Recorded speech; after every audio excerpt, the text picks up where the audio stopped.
6 p.m. Pakistan Standard Time. Assalamu alaikum. This is Radio Pakistan. The news read by Hassan Gilani. First, the headlines. Prime Minister inaugurated the online temporary mobile phone registration system for overseas Pakistanis and foreign nationals in Islamabad today.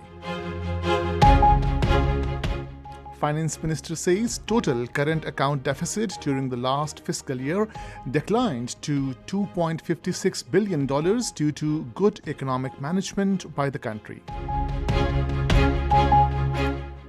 President underlines the need for increasing trade and economic cooperation between Pakistan and Maldives. Pakistan, Uzbekistan, and Afghanistan have signed a joint protocol to connect the Uzbek rail network with Pakistan Railways. In Indian illegally occupied Jammu and Kashmir, occupation troops in their ongoing acts of state terrorism have martyred 4 more youth in Poonch district. The UN Secretary General has expressed regret over Russia's decision to end Black Sea grain deal. And now the news in detail. Prime Minister Mohammad Shehbaz Sharif today inaugurated the online temporary mobile phone registration system for overseas Pakistanis and foreign nationals, under which the applicant will be granted 120 days without payment of custom duties.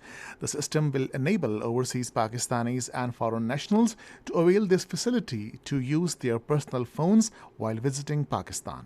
They can apply and avail free registration facility of 120 days on each visit to Pakistan.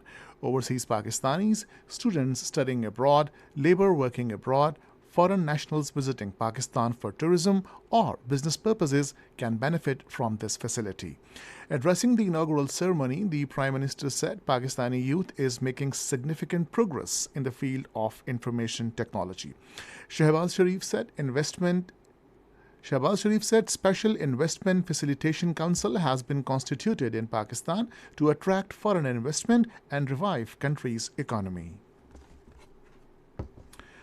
Prime Minister has launched Prime Minister's Youth Sports Initiative in Islamabad today. The Prime Minister's Youth Sports Initiative encompasses establishment of Sports Endowment Fund, the country's first sports university in Islamabad, elite sportsperson development program, and measures for promotion of traditional as well as esports. Speaking on the occasion, Shehbaz Sharif said, "Our youth has the potential to excel and take the country forward in the field of sports, information technology, industries, and agriculture."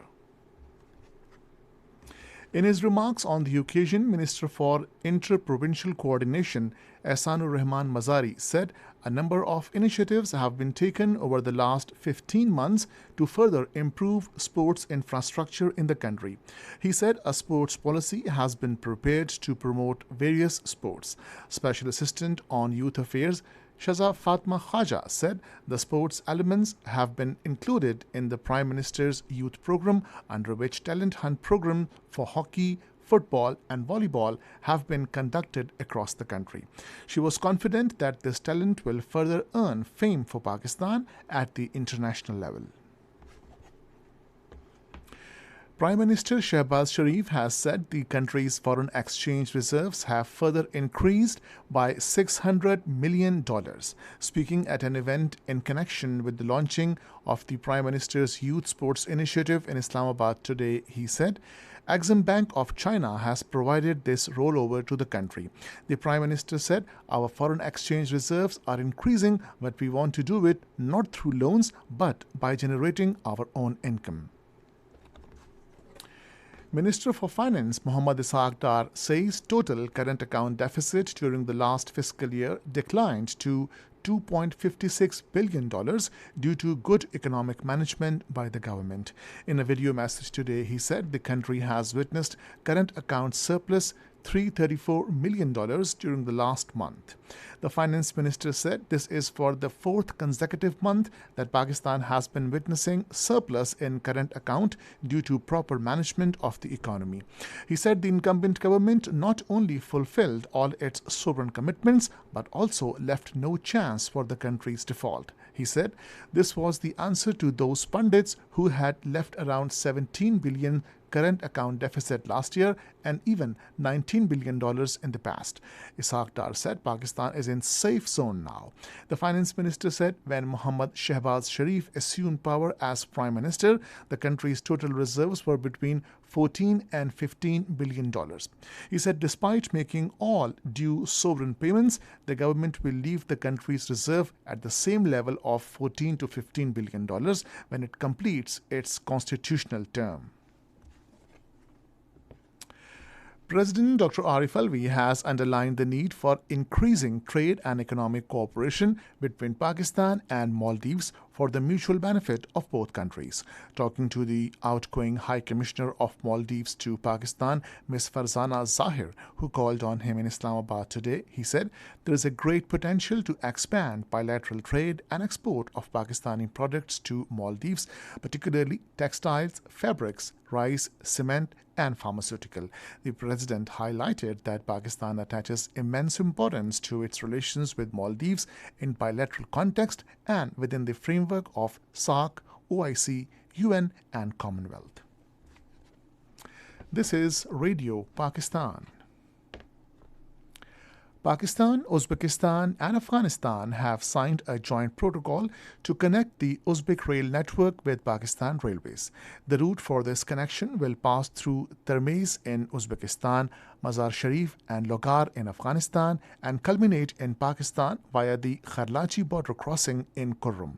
The line will support both passenger and freight services and would contribute in regional trade and economic growth.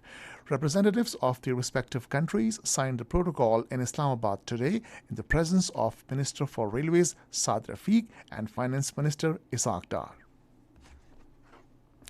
Minister for Information and Broadcasting Maryam Aurangzeb has said no decision has so far been taken on the date of dissolution of the National Assembly. Responding to media reports regarding the resolution of the lower house, she said in a tweet today that the final date to dissolve the assembly will be taken in consultation with the Pakistan Democratic Movement and other coalition partners. She said the decision about the date for the dissolution of the National Assembly will be formally announced. Parliamentary delegation of Pakistan, led by National Assembly Deputy Speaker Zahid Akram Durrani, will participate in a parliamentary forum on sustainable development goals in New York tomorrow. The delegation will participate in the forum to mark midpoint in 15-year run towards sustainable development goals. In Indian illegally occupied Jammu and Kashmir, troops in their ongoing acts of state terrorism martyred 4 more youth in Poonch district today. According to Kashmir Media Service, the youth were martyred by troops during a violent cordon and search operation in Sorankot. Indian police, who arrested at least 5 Kashmiri youth during house raids in Badgam and Poonch districts today. Meanwhile, senior APHC leader and Jammu and Kashmir Democratic Freedom Party chairman Shabbir Ahmad Shah completed 6 years in New Delhi's notorious Tihar jail today.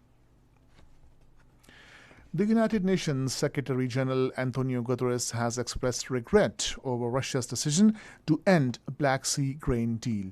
Talking to reports at UN headquarters in New York, he said the decision by the Russian government will strike a blow to the people in need everywhere.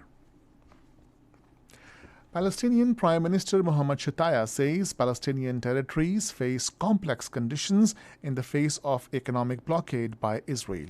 During a meeting in the West Bank city of Ramallah with Stephen Hickey, Director of Middle East and North Africa Affairs at the British Foreign Office, he said Israeli measures that we are witnessing, such as incursions into the Palestinian areas and acceleration of settlement activity, constitute a reoccupation of West Bank, including cities, villages, and refugee camps.